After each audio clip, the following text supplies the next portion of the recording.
Welcome to another episode of the Minority Trailblazer podcast. And I'm your host, Greg E. Hill, the Culture Change Agent.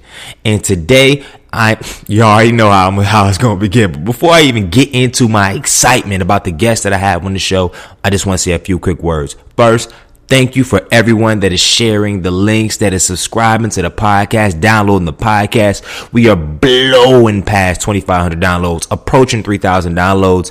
And thank you for the support, the emails, the text messages, the calls. I mean, we do this for y'all. We do this to inspire and empower other people. So thank you so much. So if you haven't done already, please tell a friend about the episode. Tell a friend about the Minority Trailblazer podcast.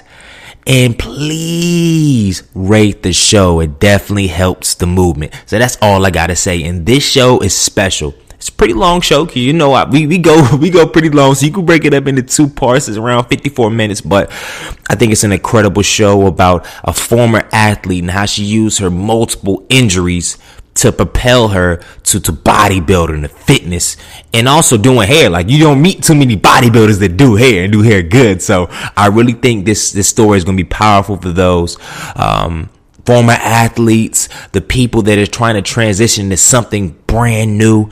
And I really think it's a very honest, vulnerable, and transparent interviews. And honestly, one of the best interviews I've done thus far. So please tune in. Thank you for listening to the show. And real quick, if you're on Instagram, you can follow us at Minority Trailblazer. That's the podcast Instagram.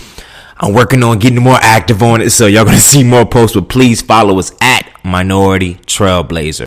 And if you're new to the podcast, you know this podcast is centered on minorities that are doing amazing things in the culture, in the community, in a lot of different industries. And our focus and our mission and our vision is to empower, inspire, and motivate our future and current generation of leaders. All right. So I know I teased y'all. Let me just get off the mic and let my guest get on the show. She needs no introduction. I'm about to read her introduction. And it's just so like, gosh, I'm about to read it. I'm gonna read it how she sent it to me. I am a Florida native and proud graduate of the University of Florida, and she did not mention she went to A&T, but we ain't gonna hold that against her. Where I was a member of the track and field team. I have a very athletic background, a super athletic family. Out of my 3 siblings, I'm the only one who did not pursue my sport on a professional level. My passion for helping others grew as I got older. Before moving to Los Angeles, where she is currently located, she lived in Atlanta, where she completed cosmetology school and started her path as a personal and performance training. Now she has since then relocated to Los Angeles, and she's been able to compete in her first NPC figure show, and we'll get to the acronym of what that stands for in the show.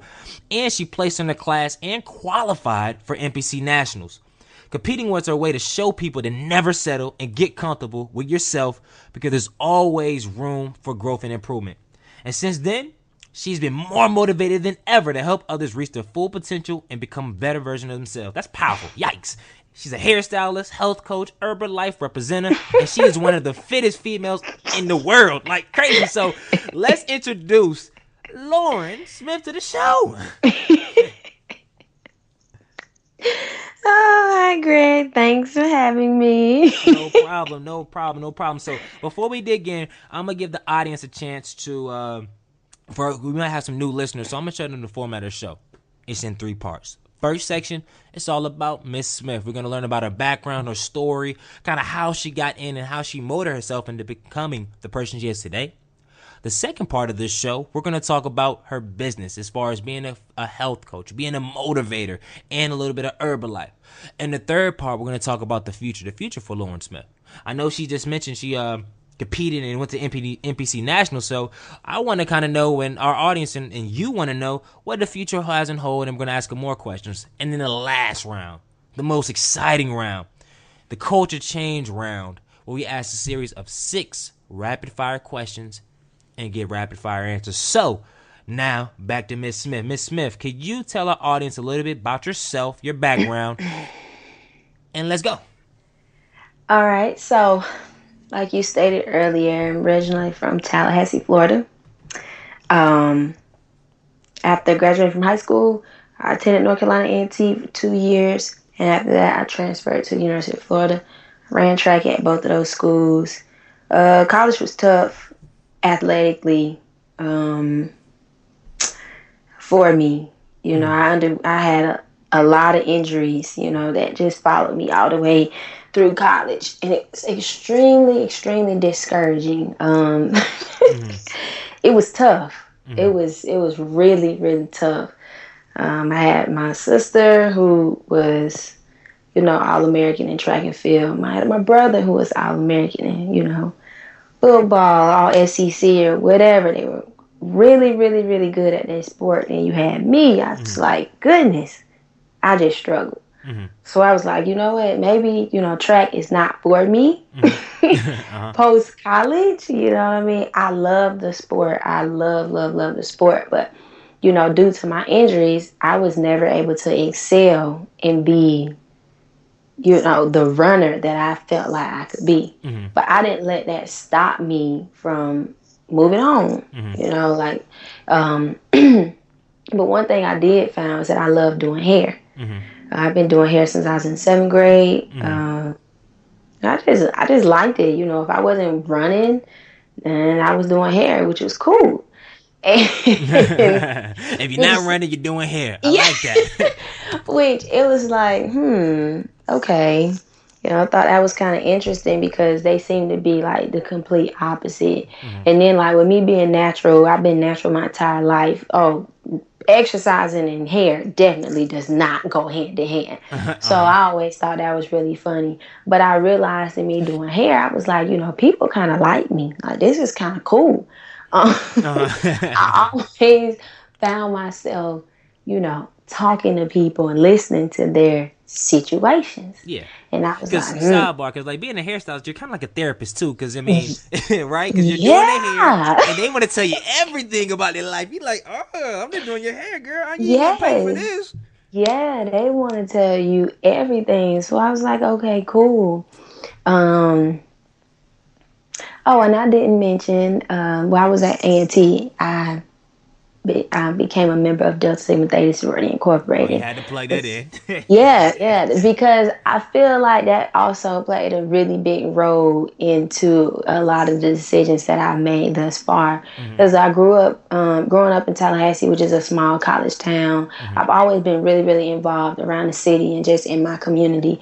And as a child, I don't know anything about Greek life, but growing up, I realized that the ladies who were always around and out in the community, you know, Saturday mornings and Sunday evenings, you know, or just throughout the week in the summertime, they were Delta women. I had no idea at the time when I was young, but that definitely played a big role, has played a big role in, you know, the decisions that I've made today. But they just giving back. And I felt like, well, why not give back, you know? And I didn't realize that I was helping people until I'm like, Lauren, you know, when people sit down getting their hair done, that's like an intimate 3 hours. That's a 3 hours. Yeah. That's an intimate, you know, 3 hours. And they will always come back. Despite if I like the hairstyle, that's up to them. They like their hair or not. But they always came back. And so moving forward, I decided my senior year of college that I wanted to go to cosmetology school, which was a really, really big deal because by this time, you know, I was on a pre-med track thinking I'm about to go to dental school. So when I sprung that over my parents that I'm going to cosmetology school, they were like, no. What? They're like, okay. They were like, nah, we not paying for that. Like, they just straight up, we not paying for that. And I was like, oh, wow, okay. And they told me, they say, you know, if you want to go to grad school and get your master's, we'll pay for that. But we're not paying for cosmetology school. And I'm like, okay. So needless to say, being a rebel child, I remember going to Atlanta, visiting the school, getting all the paperwork that I needed to get so that I could attend Paul Mitchell in Atlanta. And my parents had no idea that I did all of this. So a couple weeks before graduation, sat my parents down, let them know what was about to happen. They still were like, no, we're not supporting this. But at this point, I'm like, you know what? It's my life. I got to live it to the best of my ability and make my own decisions now. So that's what I did. It's a 12-month program. I finished in 9 months. And it was really, really weird. Going into cosmetology school, I'm like, yeah, I want my own salon. You know, I want to do this. I want to do that. Like, I had all these plans. When I got into cosmetology school, I said, oh, wow. Okay. There are some levels to this. Yeah. I was like, okay, I get it. All right. This is it was very interesting in the sense that, first of all, you had men and women from 18 to old enough to be my grandma. And I was just like, okay. A lot of the kids that I went to school with, my class started with like 20-something kids. It was definitely under 30, so it was 20-something kids. And a lot of them, it was only 2 of us that had went to college and had degrees, and myself and another young lady. And our mindsets were completely different from the rest of the kids in our class. Yeah. They could only see as far as the next day. And it just blew my mind. And I was just like, okay, some of y'all are here because y'all really have a passion for the cosmetology world. And some of y'all are here because your parents saying you can't stay in this house unless you in school. You don't have to go to college, but you have to do something. And I just don't feel like many of them had big dreams. Yeah. I don't know. Maybe they weren't exposed growing up. I have no idea. And then to another thing I realized, I said, I'm here for 12 months supposed to be anyway. A lot can happen in 12 months. And I said, life happens. And I feel like nobody was there to help us deal with the fact that life happens. We were just in school. They teaching us how to do hair, teaching us how to run the business, and that's it.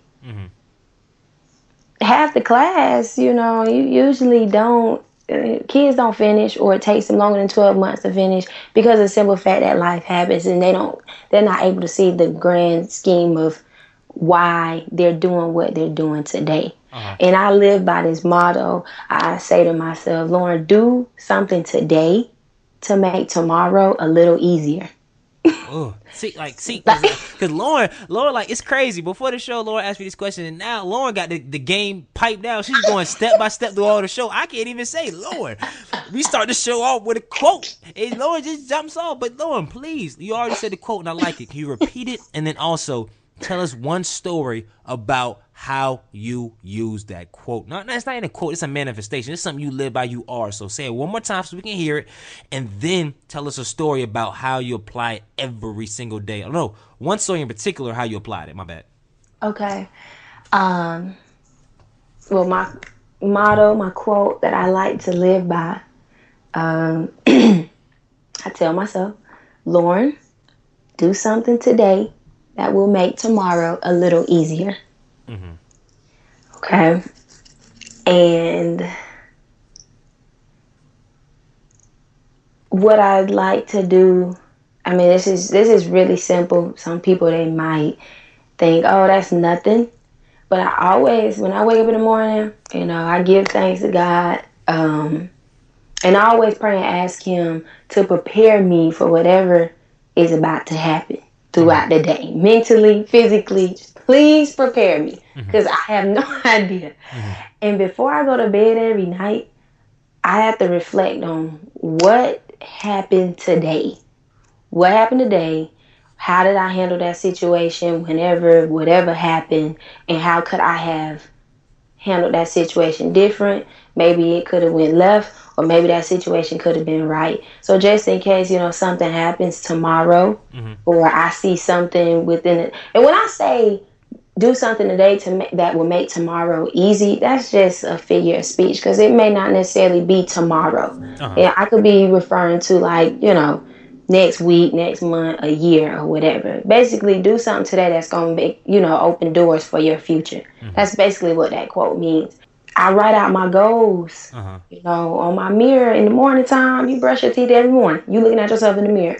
And I write out everything as if it's in present tense, like it's happening right now.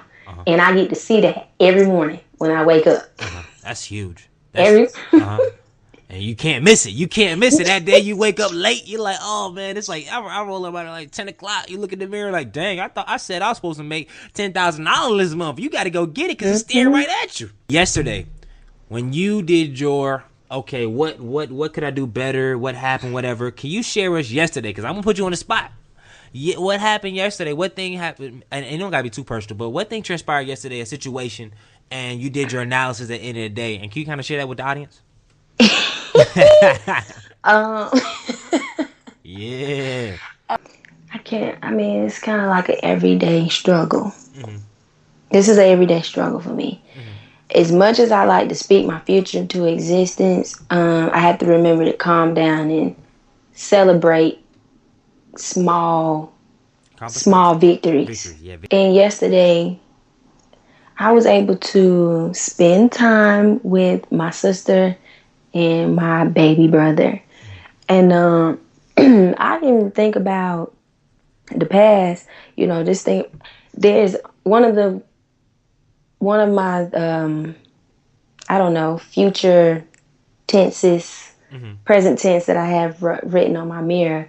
It says, I enjoy spending time with my family. And I never stopped to realize that that's actually, what I've been able to do, more frequently now. And yesterday I had to realize, Lauren, what else can you do in order to make sure this stuff continues to happen? To be able to spend good quality, carefree time with your family. Because I don't care what anybody says, money is big. Money can make or break relationships, family relationships, boyfriend, girlfriend, whatever. Marriages, people let money come in between that. And through celebrating small victories, and I feel like being able to spend valuable time with my family, that's a big victory. That's not a small victory to me. That's a really, really big victory. And then before I went to bed last night, I was like, Lauren, you got a lot of work to do if you want to continue to have more days like this. Like so that may not resonate with many people, but for me, somebody that, I grew up with, we were really, really close. My family was close. And now we're kind of spread out. My parents are still in Florida. I have a brother in Arkansas. My little brother, he travels a lot, playing minor league baseball right now. And then you have my sister and I, we out here together. It's tough. We don't get to see each other often. Even my sister and I living in the same house. We don't see each other often. That's crazy. So, she's busy. Yeah. She's busy, and I'm busy, and I know how much we mean to one another. So just to be able to spend a few hours with each other, that's really big for us. That's really powerful, to be honest, because a lot of people, even myself, I just added it this year when I write down my stuff, but you never think to put in time with your loved ones on your calendar or on your goals, because we kind of take it for granted. We just think, we just gonna do that by default. But once you get older, you get busy, it just don't happen. Sometimes you can just forget all about that. Oh yeah. Oh, trust me. I know. But when we come back together, it regrounds me, and it humbles me all over again. Because we are one another's. We keep each other motivated at our lowest points, at our highest points. We keep each other motivated, and it's really big to me, and I can see, our generation. I don't know. I feel like we losing sight of what's really important. Yeah. And I don't ever want to lose sight of what's really important. So me being able to spend time with my family, that's always going to be one of my number one goals. One of my number one achievements in life. Not just my family that I have right now, but the family that I aspire to have when I get married, you know? So that's really big. And I want to, because we're about to transition to the next phase of the show, but before we do, I want to ask a question because I think you spoke about it, like you said, when times get hard. And for anybody that is going through this show, this is a very transparent show because we're about pushing each other forward. And online, they're going to see, okay, you just talk about your family. Your family's full of all-American athletes, some of the best athletes in the country. And even though you weren't an All-American, but you were I'm not going to curse on the show. You were a damn well good athlete from the outside. Okay. Yeah, you be a moderate, but you're better than 98% of the people that claim to be runners. You feel me? And from the outside looking in, people will see, oh wow, Instagram, she has like 50,000 followers. She get 400 likes, boom, boom. Oh, she's booming. Or you see your shape because people that don't know, she's a specimen, like a specimen. Like the whole, I don't know what the Smith family does or what is going on in that factory, but they need to get that mojo to half of the American population. But so they might think, oh my God, how could she ever have a down day? Like, I mean, she's getting it out there. She's training. And you talked about your injury. So you walk us through a story, and you can make it brief, but a story where you kind of had a rough time. Maybe it could be an injury or whatnot, but you had a rough time. And what you learned from it, and how what you learned impacts you today. Oh, I can take you straight back to my senior year of college. It was a week before outdoors, and we had flying 180, 150, 180, 150, 120. What's that mean? You know, I remember this like yesterday. I'm giving details. Oh, yes. I love it. Man, God, this is a great interview. I love it. So, our coach at UF, he called me Lil Mama, or he would call me L Boogie. But this particular day, I remember I was training with the boys, and they was like, Lauren, go first. You go first. And I'm like, all right, y'all, all right. And I warmed up pretty good that day. I was a little sore, but I thought that was because, I got a nice deep tissue massage the day before. So I was like, oh, I'm just a little sore. Let me just do some more strides real quick. Went back in the training room. I got stretched again, and I was like, okay, so I should be good. I'm ready. And my coach was like, all right, little mama, you up. And I thought I was about to have a booming day. And I was probably about 50 meters from the finish line. And next thing you know, I was boohoo crying, and they was carrying me out the track. I was just in tears. Make long story short, I ended up tearing. It was a half tear. My rectus femoris. Oh my God. And that was it. That was it for me. Was I sad? Heck yeah. I didn't know. I was sad. I was mad. I was a lot of things. I was like, yo, I have never been able to complete one full season. Never. If it wasn't one thing, it was another. It was really hard. I don't even know what those spikes are that I had on that day. I just remember getting carried into the training room. After that, I didn't want to come to practice. I didn't want to go get treatment. And I remember one of my teammates asking me, Lauren, you not coming to practice? I was like, for what? I'm not practicing. And they were like, but, we need you at practice. I was like, nah, y'all don't need me. They hit with the angry black woman voice. Y'all don't need me. I was like, nah, y'all don't need me. Y'all good. I was like, I'm just dead weight. Like, I ain't no good to y'all. And they were like, no, we definitely need you in practice. Like, we need your energy. I was like, but guys, I'm hurt.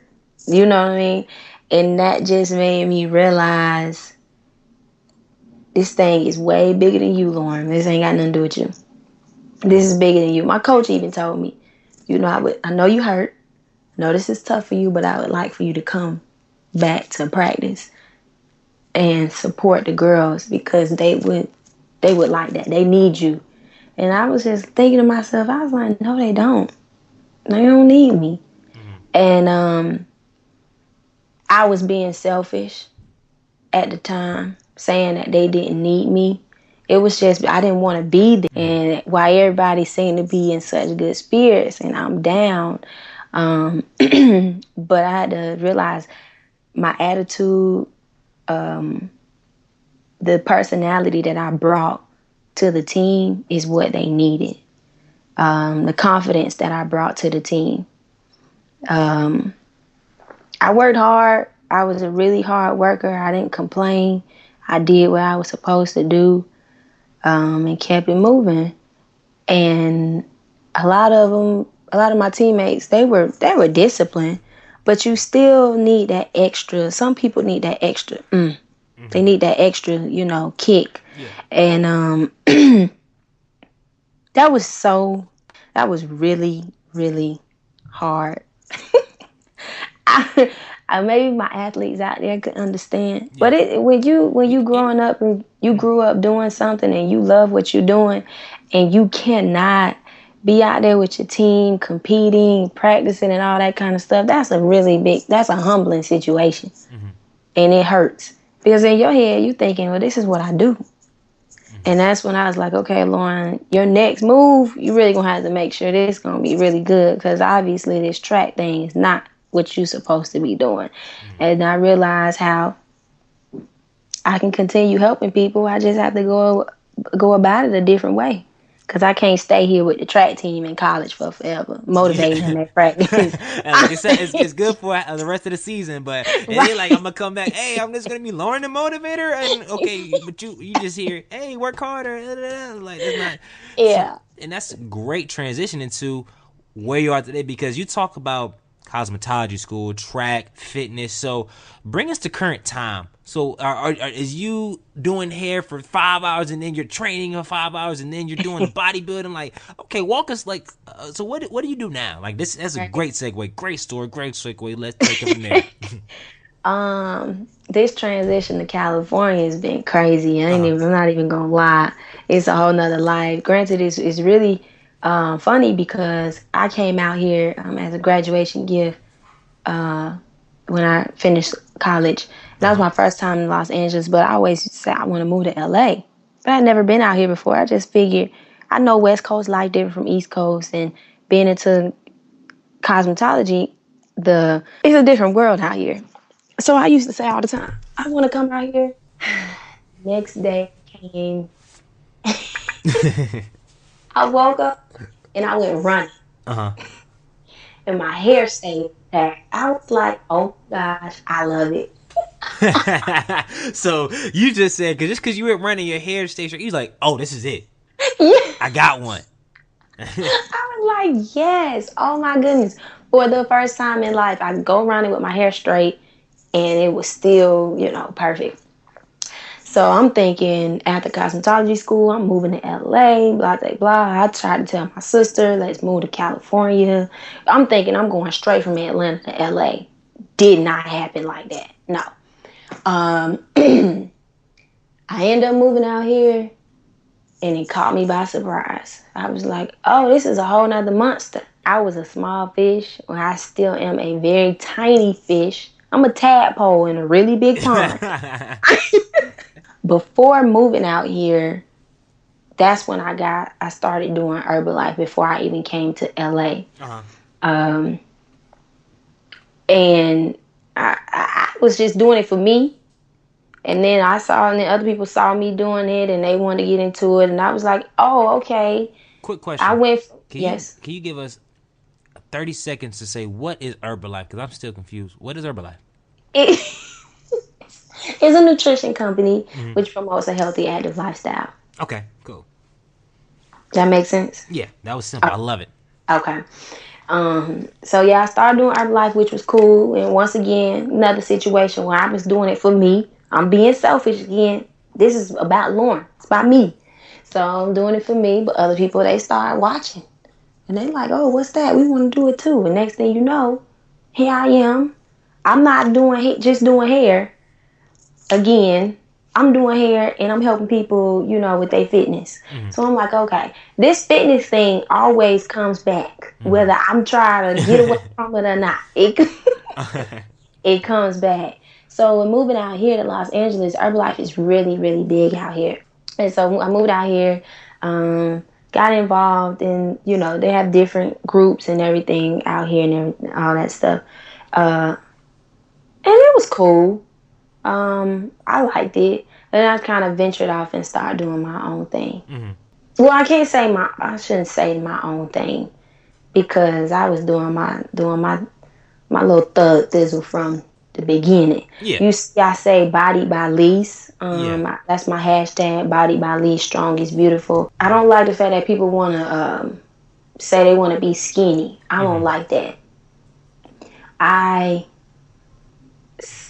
want people to understand it's more about you as a person, as an individual. Like, I want you to work on yourself, not just trying to be skinny. This is like inside, you got to work inside out. Because I was not training people at first. Mm-hmm. I didn't start training people when I moved out here. Now, when I was in it, I wasn't training nobody. Mm-hmm. It was just me working on getting ready for my first show. Mm-hmm. It wasn't until after I finished my first show, I started taking on clients and like really being hands-on and helping, doing the personal training and things like that. Let me tell you something that I ran into after and during getting ready for my show. And break us down for our audience. When you say a show, what show, and kind of, because I know what the show is, but just break it down. It was my NPC figure show. NPC stands for National Physique Committee. Mm-hmm. And it's bodybuilding. Bodybuilding. Like, do y'all realize, like, bodybuilding, Arnold Schwarzenegger, like, it's crazy. like, so if for all our viewers listening in the car, like, this is not a show. This ain't this is real. Like, you see these physiques, and I'm like, this is not even making any sense. How does somebody get like that? So you're training, right? So break us in that story. I just wanted to set the picture, set the mood for it. Bodybuilding. All right, ladies, don't get nervous. Like, it's not like I'm walking out around here and I got muscles everywhere. No, that's not it. I do the figure category of the bodybuilding, which if you've seen bikini bodybuilding models, we are a little more defined than them. They like to say bikini bodybuilders have a 4-pack and figure we have 6-pack. That was extensive training. I trained really hard for 6 weeks, which usually your average person, they train for way longer than 6 weeks. 6 weeks meaning 6 weeks prior to the date of the exact show. I was on a very strict diet for 6 weeks. So walk us through, what does a strict diet look like? Oh my gosh.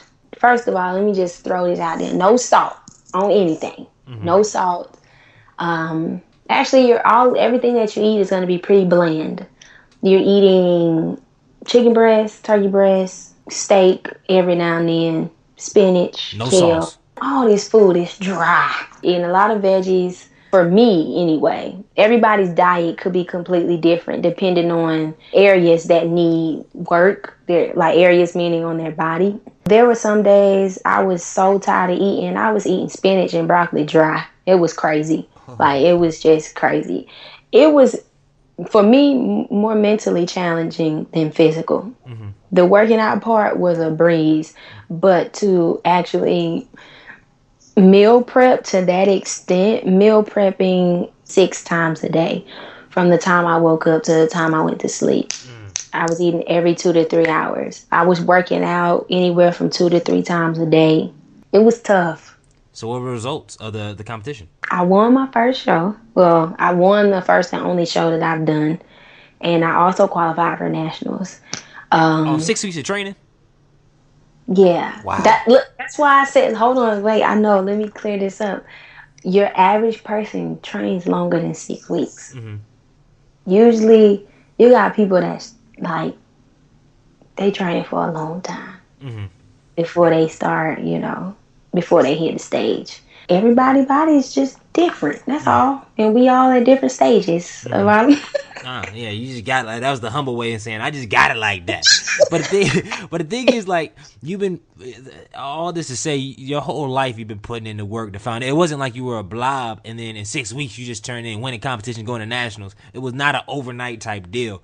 You've been training the whole time, and I think that's the rhythm of this whole show. You kind of showing your ups and your downs, but at the end of the day, the core foundation outside of Christ and God and whatnot was your fitness. That's always brought you back in that fitness, and that allowed you, after 6 weeks of intense sacrifice, commitment, and dedication and discipline, you were allowed to do that. So when is the national competition? So I had a medical setback back in May, and I was supposed to hit national stage in July. But it's cool because, you know, things don't happen the way we want them to happen. I'm understanding that more and more every day. You know, we on God's time. We ain't on our time. I get that. Yeah. So when I was not able to go on stage July 4th, I was like, wow. Well, why not? You know, that's what I wanted to ask. Why not? Like, why did everything have to happen to me right before? You know, I felt like things were just happening. Opportunities were unfolding for me. And then after that, I was like, okay, well, here is a big hole in the road that I cannot go around. My medical setback it really set me back. I'm actually working my way back into this whole regimen of training. I'm not back to training like I was 4 months ago, 5 months ago. But it's okay. But to be perfectly honest with you, the training that I went through to get ready for the show, is it something that I agree with? No, it's not. Is it a lifestyle that I want to live? No, it's not. You heard me, I said I was on a diet. I don't ever promote diets unless you have a goal that you're trying to reach in a short period of time. But that is just unnatural. You know, it's so much easier to live a healthy, active lifestyle, you know, around your life. Do what works for you. And that's what I try to get my clients to understand. I need you to focus on you. That person that you see when you're looking in the mirror, that's who you need to be worried about. Because if you don't have yourself together, how are you supposed to help somebody else? We're all a work in progress every single day. Now, before we transition to the last part of the show, I want to act like I'm a client, right? And I'm just trying to lose weight. I'm trying to where do you usually start? Like, how does that process start? Because all right, your average person, this is what they say. I don't want to lose weight. I just want to tone. I just want to tone. And I want to lose my stomach. But I don't want to lose weight. They put emphasis on they do not want to lose weight. All right, so that's what you just told me, and this is going to be my response. Are you worried about the number on the scale, or are you worried about how you look when you see yourself in the mirror? And they always usually say, I want to like what I see when I look in the mirror. All right, cool, so let's just get rid of the number. Next, I'm going to ask them, okay, so when we talk about the money, that's a whole nother conversation. It's because that probably, I know a couple friends, because I didn't, even one of my friends, I was like, I was just teasing him. I was like, oh yeah, send me, I might want to train with you a couple times a week. He sent me that invoice. I said, dang, bro, I'm already in shape, bro. You gotta know your worth. I know people are always like, hey, can I help you out, blah, blah, blah, blah, and then you send them that, this is what it costs, like, oh. Yeah, yeah. You can skip that though. But you know, if you're listening, whoever's listening, understand you don't work for free. You don't work for free, okay? If you have a God-given talent, you know what I mean? Somebody got to be able to help pay these bills. So remember that. But anyway, so I asked them, you know, realistically, how many times a week do you think you like to work out? They tell me. I asked them what their lifestyle is like right now. I usually like to figure out what kind of foods are they already eating, you know, things of that nature. And then from there, we'll set up a schedule. The hardest part for people is the eating part, their nutrition and changing up their nutrition. It's something that does not happen overnight. And another important question I ask them, is this something that you want to do, or is this something that somebody else is wanting for you? They usually tell me it's something that they want to do, but that's really critical. Because at the end of the day, if losing weight and getting healthy isn't something that the individual wants to do, we're going to ultimately end up wasting time. They wasted my time and they wasting their own time. I could be helping somebody else. But they have to hold themselves accountable. You know, I do my best at holding them accountable. But if you're only with me for 1 hour out of a 24-hour day, Yeah. And it's 7 days in a week. And you see me 3 to 4 times a week. That's only 4 hours. Really easy. Working with me is really easy. It's no guesswork. How many days a week we gonna meet? These are the kind of workouts we gonna do. Food regimen that I can put you on. Okay. Let's go to the next round, and I'm gonna ask you a couple quick questions. This is not the rapid fire. This is kind of a step before that, and we're gonna get a little deep. Knowing what you know today, what advice would you give Lauren yourself 10 years ago? Almost told my age. Anyway. Y'all women in this age. I ain't tripping. Okay. To tell myself to be patient and to always surround myself with assets. Always. Ooh, break that down. What is that? What does that mean? Supply myself with assets. Like I'm taking those right now. What is that? I didn't think about it until I got a little older. But you always have to think of yourself as you have something to lose. So if you have something to lose, you're going to hang out with other people who have a lot and everything to lose. So as far as the people that I spend time with, the things that I'm doing, the places where I'm going, I always surround myself with assets, not liabilities. My baby brother, I have to use him as an example. He got drafted. He plays baseball. He got drafted out of high school, and he wanted to go right then. But all his older siblings went to college, so he's like, "Oh, I want to go to college. I want to get this college experience." And we looking at him like, "What? What is baseball money?" He like, "What is baseball money?" But at the same time, like my siblings, they went to college and they were successful, and they doing this, they doing that. He wanted that experience. So baseball is a little different. You can go to junior college and still get drafted, whereas going to a 4-year university, you would have to stay there for a full 3 years. So he went to a junior college and he got drafted after his freshman year, and he always talk about how bored he is. And the only response that I have to him is, it's lonely at the top. It's lonely. I was like, you only 21 years old. And you working on being in the major leagues real soon. So you can't be out here doing what your average 21-year-old is doing. That's unacceptable. You can't live your life like that. And I would have told myself that 10 years ago.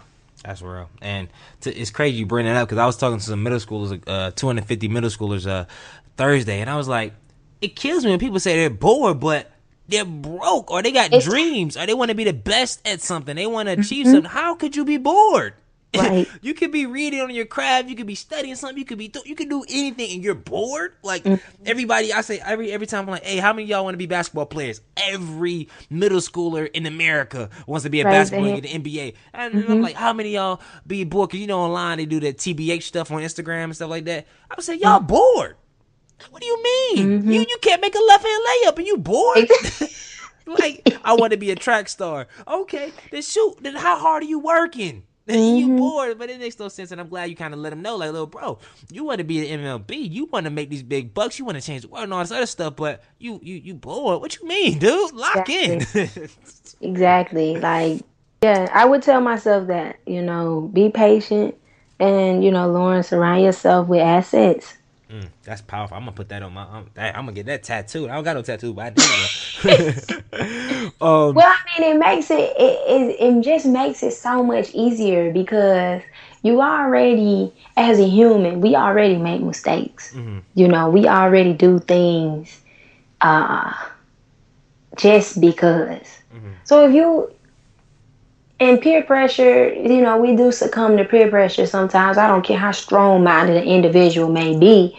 But if you around other people who have just as much to lose as you do, if not more, the chances of them making a reckless decision by doing something, or saying something, it's much slimmer than the group over there that's like, you know what? I was born into this. This what it's going to be. You know what I mean? I can't escape it, so I may as well go ahead and do X, Y, and Z. No, that's unacceptable. you. Oh, I like it. You need to be a life coach, man. Well, I went to all black schools growing up. Uh-huh. I went to all black schools, growing up, and I saw that. I see it. I still see it. I love my hometown. I love Tallahassee. And I wish that I could go back to Tallahassee and just turn and do a whole 180. Granted, there are a lot of great things that are going on at the same time, if we could just get out of this small-minded, way of thinking, I feel like, the world would be so much better. I understand that some of us are born into situations, but that doesn't mean that has to be your permanent situation. At the end of the day, what type of legacy do you want to leave behind? It's crazy. Like, it's really deep. It's kind of morbid, but I want people to say, she smiled and danced through every storm. You probably would have never known it was storming because she was still smiling and she was still dancing. Man, every single day, if you kind of just every storm in life that comes and you just keep flexing, then that's great, man. That's powerful. So, reason why I said that experience, my experience that I just recently had, the doctor kind of solidified that statement for me because it was at the time I didn't know how extreme my situation was. I didn't know how bad it was until a couple weeks later. But the doctor said, usually when I have women who come in here with this problem or remotely close, something is close, he's like, they are in pain. They're crying. They can't make a straight face. Like, they are in pain. He said, and I laughed, and not because it was funny, just because I'm a firm believer and everything happens for a reason. And I believe in the higher power that, he knows exactly what everything is in his hands. Everything in God's hands. Mm-hmm. That's why I try to live each day to the fullest. But the doctor said, you smiled all the way up until it was time for you to go into surgery. And at that point, of course, they had anesthesiologist. Mm-hmm. She came to me and said, I even smiled when she said, this is what's going to happen, blah, blah, blah. Now, if things don't go the way they're supposed to happen, do you want it? I said, what you telling me for? I ain't going to be here. And I looked up. My sister was behind me. I said, you might want to tell her. And so everybody laughed. And after that, I don't remember nothing else after that. But I'm a firm believer in there is no such thing as a bad situation. If you're able to live from it, you're able to learn from it. So that's what I want people to know. You close my curtain, you can just end it. She smiled and danced through every storm. Oh man, golly, when I say this podcast, I'm gonna listen to it myself a couple times a day. This is a feast. I love it. So let's end it on a good note. We got the culture change round. I got 5 questions, rapid fire, and we're gonna go from there. You ready? Sure. And they're not crazy questions. What is the best piece of advice that you've ever received? Oh, wow. Take care of your body because time going to take care of you. I never heard that one. Take care. And if you can give us 30 seconds, what does that mean? My daddy used to tell me that growing up. I used to be like, what, Dad? What does that mean? And so now I get it. Being that I have to help people all the time, and I hear so many excuses about why people can't do this, why people can't do that. Well, guess what? If you cannot set aside the time to get the things done that you're supposed to get done, don't worry. Time will take care of that. Time will do exactly what you did not want to do, if not more. So therefore, do what you need to do to take care of yourself and your situation today, because time is already going to do whatever it wants to do anyway. With time, things are going to happen. And some of those things are going to be out of your control. Deep. What is one of your personal habits that you can mostly attribute to your success? Reading. Which leads to our next question. What is your favorite book and why, outside of the Bible? John C. Maxwell, How Successful People Think. mean, from the outside looking in, people say, "Oh, she's into fitness. She does hair, reading." So kind of like they're like, what? I mean, if they're driving the car, like, what? Lori, I'm reading. She be like, what? She had no time to read. She's a bodybuilder. She does hair. She does everything. So what? So why is reading so important? First, I learned words. I learned new words, and I mean, it's my downtime. That's my me time by myself. But at the same time, when I'm reading, it just takes me to a whole other different world. I start thinking about all kind of stuff. While I'm reading, I can jot stuff, jot ideas down, or different ideas may come to me. And I like John C. Maxwell. I like him as an author. I love his books. Inspires you the most and keeps you motivated? My future and my past. The fact that everything that I've done in my past, I said that I was going to do it before I did it, that keeps me motivated. Continue to speak my future into existence because I know if I say it, it's going to happen. I'm going to get it done. I may not get it done tomorrow, but it's going to happen. And the next one going to throw you off a little bit. If you were the president of the United States, what is the first thing you would do? Throw a barbecue. I like it. Have a crab boil or something like that. I'm not lying. I am so serious. The day I got inaugurated, I'll be like, all right, I'm going to wrap this speech up. And we about to go fire up the grill. Got some crabs.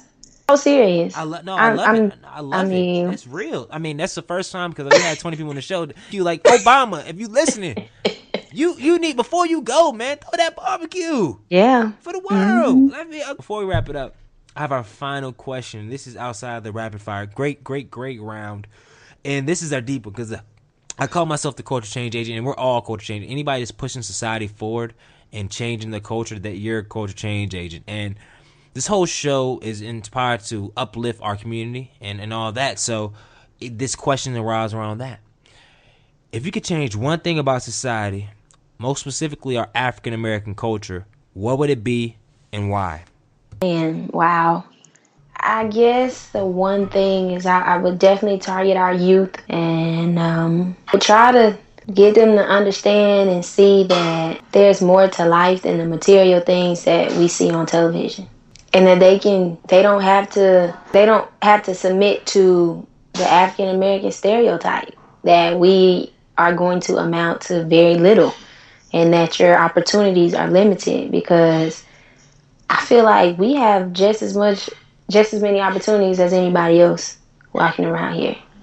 One, you realize who you are and you're being that consistently every single day and doing what you can do because... Yep. So, I mean, the youth are important. I feel like that's when you're able to snatch us up. If you can catch us when we teenagers and put us where we supposed to be or knock a little bit of sense into our head, I feel like, hey, there it is. Because it really only takes that one teenager who's like, oh, wow. Because that one teenager, he got about 10 friends. He or she got about 10 friends. Yeah. Out of those 10... 2 of them may follow them and say, you know what, I'm going to go over here and do what they doing. But that's all it takes, because it'll be a domino effect after that. And next thing you know, we'll be on the rise. We'll be all in the White House. Yep. Yep. And that's the thing. So I live, and kind of what you're saying, like the body that you have today, all that's because everything you talk about right now, you live it. Like, you live it. A lot of people want to talk, but they're not living it. And the more you show your example, because you're touching the lives of 1 or 2 people. And right now you're touching a lot of people, 1 or 2 people. And then the other person touching a lot of 1 or 2 people by living it. And then it's like a domino effect. Everybody just like jazzed and motivated. But that's why you have to be transparent and all the other stuff. We can talk later for that, but it's powerful. I've had a great time really talking with you, Lauren. And Thanks for having me. Our audience has really gained a lot from it. So, question, where can we find more information about you or where can people contact you at? You can contact me via email if you like. Life by Lauren, LYFE by Lauren, BYLAUREN @gmail.com. I'm on Facebook, Lauren Smith, LAUREN, guys. And I'm on Instagram as well, Lauren_Smith12. And I'm on Twitter, So you can find me everywhere. I don't have a website or a blog up just yet. I do talk, to people. If you hit me up, I love interacting with folks. Is please keep the negativity to yourself, because I'm a really positive person. But yes, you can find me in any of those places. I do respond back. I would like to thank Lauren for coming on the Minority Trailblazer podcast, sharing her story, sharing her advice, sharing her background, her history. It meant a lot, and I know the audience appreciates it. And thank you for lending your time and being on the show. And that's the end of episode 10 of the Minority Trailblazer podcast. We 10 episodes in. That's crazy, man. I can't wait to get to y'all next week. We got some more fire for you. And for those of you that want to get more information on the podcast, reach out. The email is minoritytrailblazer@gmail.com. You can reach us online at www.greggyhill.com. Follow us on Instagram at Minority Trailblazer. You can follow me on Instagram. Shout out to the plug at Greggy Hill. And thank you for listening to this episode. It really means a lot. I do not take any listen for granted. So any suggestions, anything you want to add, anybody you want to see, just add me on Twitter at Greggy Hill, add me on Instagram. Let me know. Let your voice be heard. All right. So remember, if you haven't already, because if you listen this far, and that means you a true fan. So definitely subscribe to the podcast. Please leave a rating, a 5-star at that. And you have a great show. So you know how I like to do. Remember one thing this week, today, right now. Change the culture. Good night, America.